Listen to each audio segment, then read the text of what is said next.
Vamos conhecer dois casais de amigos, o Carlos e a Rosa e o Francisco e a Teresa. Eles são amigos de longa data e têm muita coisa em comum. Para começar, trabalham na mesma empresa e, como exercem mais ou menos as mesmas funções, recebem salários praticamente iguais. Além disso, eles moram na mesma rua e em casas do mesmo tamanho. Mas uma coisa é bem diferente entre os dois casais.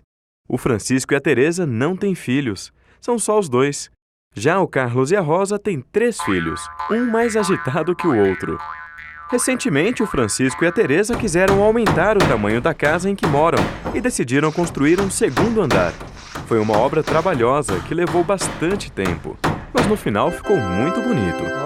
O Carlos e a Rosa, quando viram o resultado, pensaram na hora que deviam fazer o mesmo.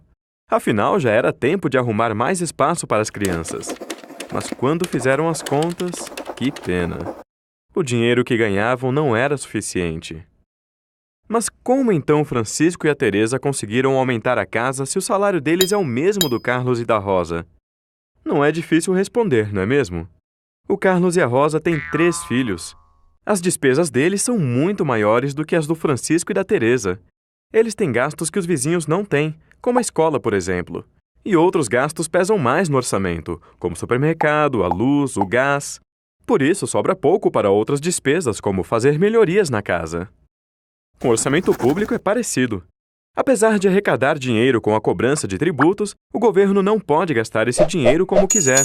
Existem algumas despesas que são obrigatórias, que o governo não pode deixar de fazer.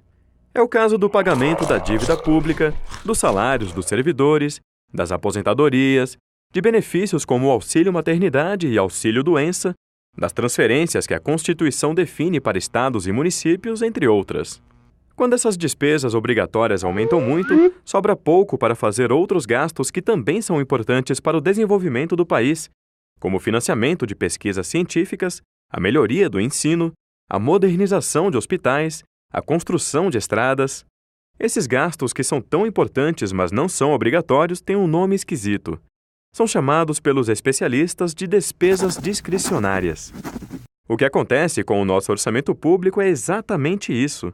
Os gastos obrigatórios deixam pouca margem para as outras despesas, que são aquelas em que o governo pode decidir o que fazer.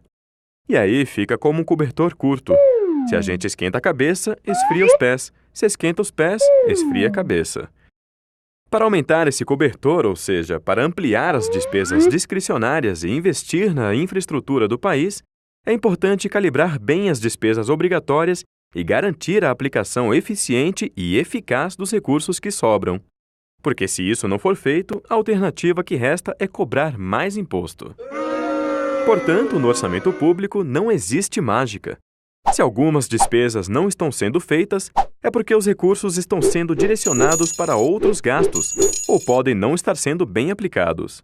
Cabe a nós acompanhar essas decisões. Para mais vídeos da série Orçamento Fácil, inscreva-se em nosso canal.